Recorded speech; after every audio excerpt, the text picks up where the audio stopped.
Howdy, neighbors. Well, David here. So, today we're going to be talking about the most current season of Doctor Who, which has been called Season 1, which, by the way, is a bit of a cheat because normally, if it was going to be called Season 1, you should pretend that the other seasons before didn't exist, and literally it walks right into the premiere. So, I mean, technically, it's still Season 14. But, anyways, so before we get started, I want to preface this by making everybody uncomfortable and talking about politics. That's right. We're going to talk about politics real quick. You see, I generally don't have any. Ooh, funny. I generally don't have any political affiliation, and most people that do follow politics, whether you're a conservative, y'all would call me a libtard, and if you're a liberal, you would call me a right-wing conservative nut freak because I don't have an opinion on. I don't stick to any one side. I'm outside the box, I think, for myself. Sorry if that offends you, but it's true. Anywho, having said that, we're going to discuss the politics going on Doctor Who and my stance on a few things. So let's just get that out of the way right now. We're not here to bash any political party. We're not here to make fun of. We're not here to uh, uh, generally offend. I just want to ask some very serious questions because I had high hopes for this season of Doctor Who.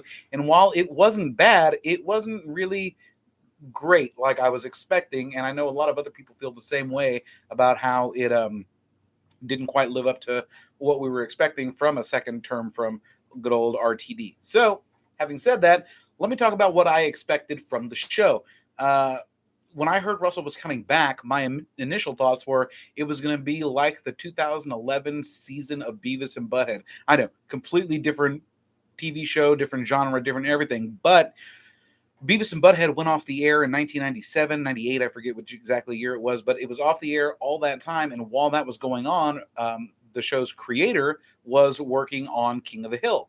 And King of the Hill was an amazing show. Everybody has nothing but good things to say about that show as far as I'm concerned. It was awesome. But his 10 years making the King of the Hill show, he'd grown as a writer, as a producer, as a creator, and had really honed his skills so that he could go and make other better projects. And so when he went back to Beavis and Butthead in 2011, the show was better than it ever was when I was a kid.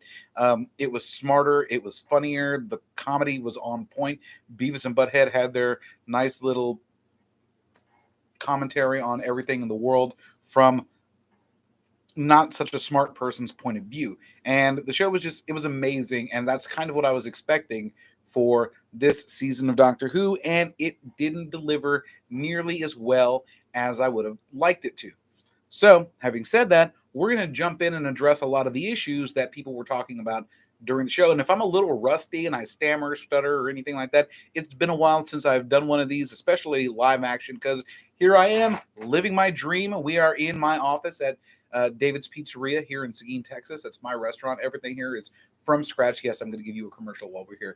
Everything is made from scratch except for the mozzarella and the pepperoni. I grind the sausage, I grind the beef, I grind the bacon, and that really sounds like my Tinder and my Grinder profile. Interesting. Anyways, having said that, everybody complains that the show's gotten too political. Now, this started during the Chibnall era because everybody hated Chibnall, and I have a lot of other Chibnall, but Doctor Who has always been a very left-leaning show, even from way, way back in the day, and it's never been offensively left-leaning. And what I mean by that is, you can, their writing was so good that they could put a political story in your face and not make it so in your face, if you get what I'm saying. And over the Chibnall era, it seems like instead of having subtlety in the writing, the Doctor's just been shaking a finger at us, telling you, bad human, make better choices. It was like the end of Captain America or Falcon and the Winter Soldier when he's like, do better. And it's like, well, could you give me some examples of doing better? Or are you just going to tell me to do better without actually delivering on that? So, like I said, Doctor Who's always been very right-leaning political, but I've never felt my eyes roll, I guess is what I'm saying, about the politics until the Chibnall era and here a few times during RTD's era. It's like they're not even trying to mask it or make it subtle or, use clever writing to disguise their politics. And, I mean, that's fine if that's what you're going to do. But having said that, let's talk about Why? Russell T Davies. He's said some interesting things that I myself might call, for lack of a better word, stupid, um, and unnecessary. Let's start with the regeneration from Jodie Whittaker into David Tennant. This is the first time we've really seen the Doctor change clothes. I mean, there's some wiggle room for the classic series because you don't. There are some regenerations you didn't see, but to have the clothes fully, completely change around the Doctor, that was completely unexpected and fairly new. And when Russell T Davies was asked about this, he said it was because he didn't want David Tennant to be out there in drag. Now, this is what is stupid because I've been to a drag show. I grew up watching Tu Wong Fu, Thanks for Everything, Julie Newmar. It's probably one of the greatest drag movies of all time. And David Tennant was not in drag. Do you see Jodie Whittaker? My problem with Jodie Whittaker's Doctor is that y'all finally get a female Doctor and you absolutely strip away all of her femininity. You had her dress like a tomboy, which is fine, but at the same time, her clothes were very gender neutral. There was nothing girly or drag queen esque about what Jodie was wearing, and so I don't feel that that statement rings true. I just think Russell was, you know, playing the political game when he said that. Other controversial thing, the change in the sonic screwdriver. Now, this, I'm a Texan. And if you want to know my stance on guns, I am pro gun if you can be responsible. I myself don't own a gun. And you know why? Because I'm not responsible. Like, I'm pretty sure I'd be serving life sentences for, shooting at people in parking lots or in traffic or in the slow lane, or people who are going fast in the slow lane or slow in the fast lane when I'm driving. Like, I just couldn't have a gun. So I don't have one because I don't trust me not to do something stupid with it. So, having said that, I'm pro gun. And the reason he changed the sonic screwdriver, and these are his words, is because it looks too much like a gun. Now, I know this isn't a sonic screwdriver, but this is the basic general shape of the sonic screwdrivers for the last the 55-ish years, depending on when the Doctor first got his sonic screwdriver. And I mean, this doesn't, does this look like a gun? Of course it does. I mean, except for the chamber and the trigger and the handle and the safety and the bullets, it's exactly like a gun, he said with heavy sarcasm. So that was completely unnecessary and didn't really need to be said. Also, and I loved the first episode of the specials with David Tennant, but I really truly feel that the resolution at the end of the Star Beast with the binary non-binary thing was a little out of control. Like, I mean, that was forced. That was so forced. I mean, I get what he was going for, but it was forced and it was unnecessary. Absolutely unnecessary. Am I trying to hate on the transgender community? Not at all. And if you've seen my web searches, you know I have great appreciation for that community. So thank you very much. Stay out of my comments. Um, I don't feel that the binary non-binary thing worked. It was an unnecessary way to pay off that line from 2008, and we could have gone without it. I also feel like the resolution to the binary non-binary thing and Donna's whole head case thing with the memories was kind of just a shake off. Like, it was just like, hey, we let it go. We let it go. And I rolled my eyes just a little bit. I'm not gonna lie, it was completely unnecessary. Having said that, I want to know what everybody's problem is with the Doctor being attracted to men. I mean, like, I get it. Like, oh dear Lord, do I get it?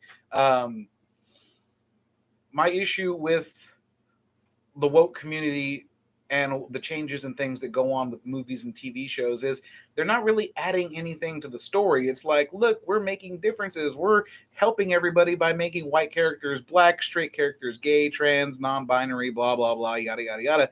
And don't think I'm hating on the community. I'm part of the community. I just don't really care about the politics behind it all. If it's a good show, it's a good show, and it doesn't matter what a person's sexuality is. It doesn't matter. Oh, that was another thing. RTD was bashing on Loki season 1 because he felt it was just poor representation the way that Loki revealed that he was bisexual. Okay, so spoiler alert, I'm bisexual. And you know what? It is nobody's fucking business. Not yours, not anybody's, but mine and whomever I'm being intimate with. That's it.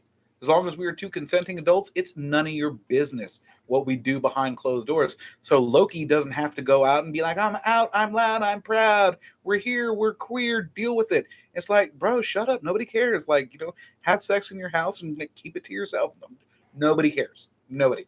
And so I really loved uh, Loki's reveal that he was bisexual because it was very downplayed. It's nobody's business but his, and him telling the female version of himself during that show isn't him going out and boasting about his sexuality. It's still technically between him and himself, herself, whatever. Anywho, so I was really upset when RTD was complaining and bashing on the director for that lack of representation, when I feel like, in fact, that was the one time I've ever watched something that I felt fully represented. Not that I feel that I need representation. It's like, I've never thought to myself, you know what we need? More overweight brown bisexual boys. I mean, I've thought it. I've just never actually thought I needed the representation out there. I don't care what a person's sexuality is in a movie. Like, can they act? Are they good for the part? Are they right for the part? These are the things that matter. Go through an audition process, and if the person happens to be gay, let them be gay. Which brings me back to the episode Rogue. Everybody is so upset about the doctor, flirting with the dude. But I mean, let me get this straight. Y'all are okay with the TV show about an alien who travels through time and space in a little blue box with a sonic screwdriver and two hearts, who can rewrite every single cell of DNA in their body to make them into a completely different person, but their sexuality can't change. Get over yourself, people. That's ridiculous. I mean, nobody was complaining during Torchwood when Jack, who we all knew was a big queen, was making out with Yonto and a bunch of other dudes. I mean, nobody complained, nobody cringed. Like, oh my god, not my Jack. Like, it's stupid. I feel like the internet has ruined fans and their fandom. I mean, and I'm looking mostly at you, Star Wars. I'll do that in another live stream because I want to talk about all the fanboys and their butthurtness about other TV shows like The Acolyte, which is actually a really good show. Is actually better than most of the shows that have come out, and it looks like everybody was just looking for a reason to complain about it. So, what is my screen telling me? Be positive, blah blah blah. I am being positive. Fucking YouTube. Anywho, so I wasn't really upset with the Doctor and Rogue. I mean, the Doctor's had some time to heal. He's growing as a person. He's doing what he wants to do and living in the moment. And if he's sexually attracted to a male, so what? It's none of our business. Let's just let him live his life and not worry about it. Is he still saving lives? Is he still great? Absolutely. On the subject of him healing, though, I'm happy that we have a doctor that's showing more emotion instead of bottling it up and keeping it inside and biting down on the rage bullet. But at the same time, he didn't have to cry in every single episode. I mean, I feel like his tears are really strong and send out a really good, strong message when it works, but it didn't have to happen in every single episode. Also, Space Baby shouldn't have been the season premiere. It should have been like season 3. Probably might have started with Boom, but that's neither here nor there. Let's see. What are my notes? So I feel like the Doctor shouldn't really have a sexual preference because she is interchangeable. Sometimes he's a man, sometimes she's a woman, sometimes they might have two heads or be all purple with suckers like oh my god. My brain has completely deleted the word for the guys with the rubber suits and the red sucky things on them. Anyways, we're gonna get past that. Sorry. I don't really feel like the Doctor dating a dude is something that should be so controversial. And I know a lot of people watch that episode and were like, I'm done with Doctor Who. It's just not the same anymore. And you know what? That's almost fair. It's not the same anymore. It's expanding, it's evolving, it's growing. you can only tell these so many stories um, without having to find ways to shake up the narrative. And that doesn't mean you have to hate on it. That doesn't mean you have to quit watching the show. It's like just watch it and see what you like. Have an open mind. Jesus. Uh, Ruby's mom. Now, I was super happy that they doubled down on her not being somebody of major significance. Like originally, I had actually thought that Jodie Whittaker was going to be the mother because if you remember during the Flux specials, you saw her in her regular jacket and her black jacket. But if you also pay attention to the figure of Ruby's mom leaving her at the church, she's also wearing those high pants that show ankle. And I was like, it's going to be Jodie, and that's why you can't see her face. She's doing her big part to not show her face, and that would have been fine. Like maybe the doctor breeds like seahorses, not seahorses. What is it that doesn't have to have sex? Oh, there's a word for it. I forget. It was like a Mork and Mindy, where Mork laid an egg, something like that. But I was under the impression that it was going to be Jodie Whittaker's reveal, and I like that they doubled down on her not being anybody because, okay, so I'm a Star Wars fan, and yes, I love the first six, and no, I do not love the sequel trilogy, but that doesn't mean that I hate the trilogy, and I think that everything about it needs to be scrapped. It was amazing. I mean, it was mostly a dumpster fire, but I still watch it. I still enjoy it. There are parts about it that I enjoy because I am sticking with my fandom through the good times and the bad. And so the bad was the idea that Rey had to be connected to somebody, a Kenobi, a Skywalker. She had to be somebody's family, but why? When we first met Luke Skywalker back in the 1970s, Luke was nobody. Luke was a dirt farmer, a moisture farmer on a dirt farm on a random planet out in the middle of nowhere. He was absolutely insignificant to anything. It was only later on through the prequels and the sequels that you found out that he had was a major player, but he could have died. He was nobody that became somebody, and I feel like they should have doubled down on that with Rey as well. She didn't need to be a Kenobi. She didn't need to be a Skywalker. She definitely didn't need to be a Palpatine. But those are my thoughts on that, and I felt like RTD was doing his absolute best to make sure that he doubled down on making sure that Ruby's mom was not anybody special. Also, I would like to say that it is absolute crap at the end of the episode that she's pointing to the sign to signify Ruby's name. Like, who was she pointing for? There was nobody there. She was abandoning a baby in the middle of the night, in the dark, in the snow, in the cold, with no witnesses. So, even pointing at the sign, how does anybody in the building know that, oh, yes, she wants the baby named after Ruby Road?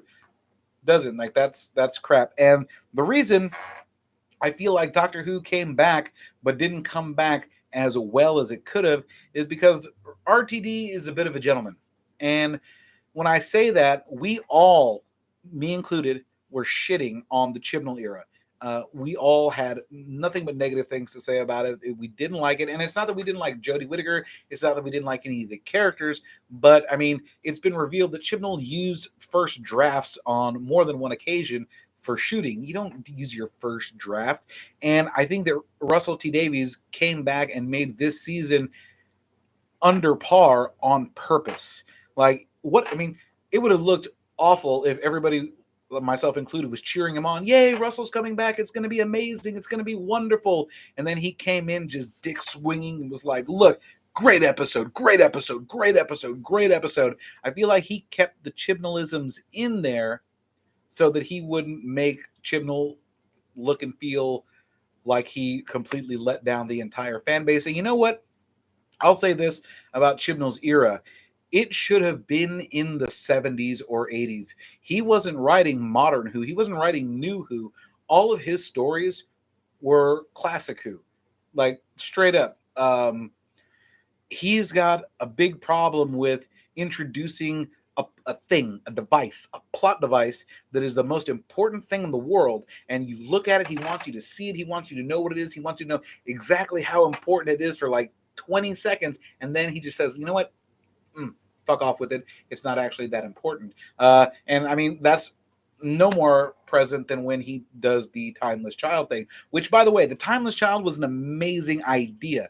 I think making it the Doctor was a mistake, but the idea of the Timeless Child was absolutely spot on. And how, they found this child, the child died, regenerated, and Tecteun murdered the child over and over and over again to see if it would continue to regenerate, and then stole the regeneration powers, founded Time Lord Society, and wiped the child's memory clean so that they would never ever remember how many times they tortured it and killed it. Was very dark. It was good, but making it the Doctor, probably not so much the best idea. Actually, I feel like it would have done better if it was the Master that was the Timeless Child, or any other Time Lord. Now you've turned the Doctor into essentially a god. The Doctor is literally like a god of the universe now because of that. And I feel like that's just a little too much for the character, but it's fine. And it doesn't even really break canon, seeing as how the Morbius Doctors were there and left unexplained for 30 plus years before we finally found out that they are canon because of the Timeless Child. So those are my thoughts on Doctor Who. Do I have anything else I wanted to talk about? No, actually, we're good. Sorry, this thing's getting hot.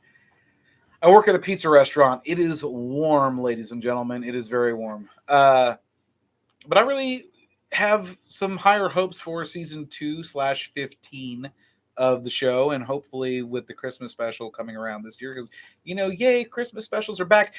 Also, how could Chibnall have taken away the Christmas special, given us a New Year special, and not one time, not once, given us a New Year, new me, new Doctor kind of line? I mean, it's cheesy, but it's on point for Doctor Who. So I don't understand why that wasn't done. Also, I think the Dalek trilogy could have been his strongest set of stories had he done better. Because the first Dalek episode and the second Dalek special lined up perfectly. There was a sequel, and then you get to a third one, and it's like somebody was like, hey, let's watch the Star Wars trilogy. And they were like, New Hope, bam. Empire Strikes Back, bam. And then the Ewok Adventure. I mean, yeah, it's a third Star Wars movie, but it's not a third Star Wars movie, and that's how I feel like they did with that trilogy. And I don't know how I came to Chibnall bashing on this episode. It really wasn't my intention. Well, that's all I've got. Until next time, be excellent to each other and party on, dudes.